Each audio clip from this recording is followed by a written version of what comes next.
Il me semble qu'on a besoin d'un peu de douceur en ces temps compliqués. Et je suis retombée sur ce livre que j'ai adoré et que j'adore toujours, qui est le livre de l'éveil de Mark Nepo.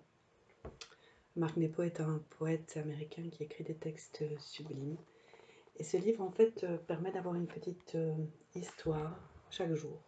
Et donc j'avais envie de vous lire aujourd'hui l'histoire du 7 avril, parce que c'est plein de choses intéressantes à apprendre et entendre. Être modelé par les autres. Le monde entier pourrait bien faire l'éloge de Song Yun-tzu.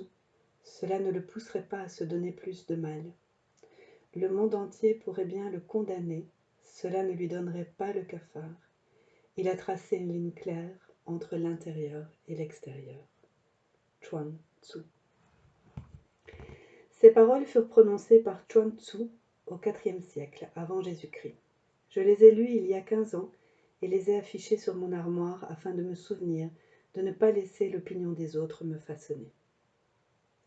Depuis lors, tout a changé dans ma vie, ma façon d'agir, le lieu où j'habite et moi-même.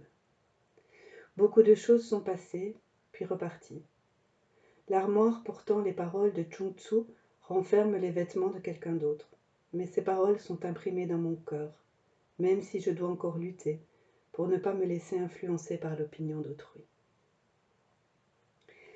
L'intention spirituelle la plus claire et la plus difficile à observer pour chacun vise à rester ouvert aux ressentis des autres, pas à leurs pensées. Nous ne pouvons vivre sans être touchés par autrui, mais nous sommes vrais seulement lorsque nous laissons la vérité et l'amour nous façonner de l'intérieur. Notre désir d'être aimé, d'éviter tout conflit, d'être compris, contribue à nous éloigner de l'écoute de notre voix intérieure. Bien que la terre soit touchée par tout ce qui vit, elle ne cesse de tourner autour du feu brûlant en son centre. De même, tout en étant touchée par des histoires d'étrangers ou les chants lointains d'oiseaux perdus dans le vent, nous trouvons notre chemin en suivant la voie de l'esprit qui monte de notre centre. Nous perdons trop à attendre que quelqu'un nous dise que ce qui nous anime est réel. Après chaque texte, il y a une petite proposition de méditation. Tout en respirant, sentez que la terre sous vos pieds vous aide à vous tenir debout, même si elle tourne autour de son centre. Respirez profondément et sentez que vous êtes comme la terre. Inspirez et sentez toutes les choses que vous retenez. Expirez et continuez à tourner autour de votre propre centre.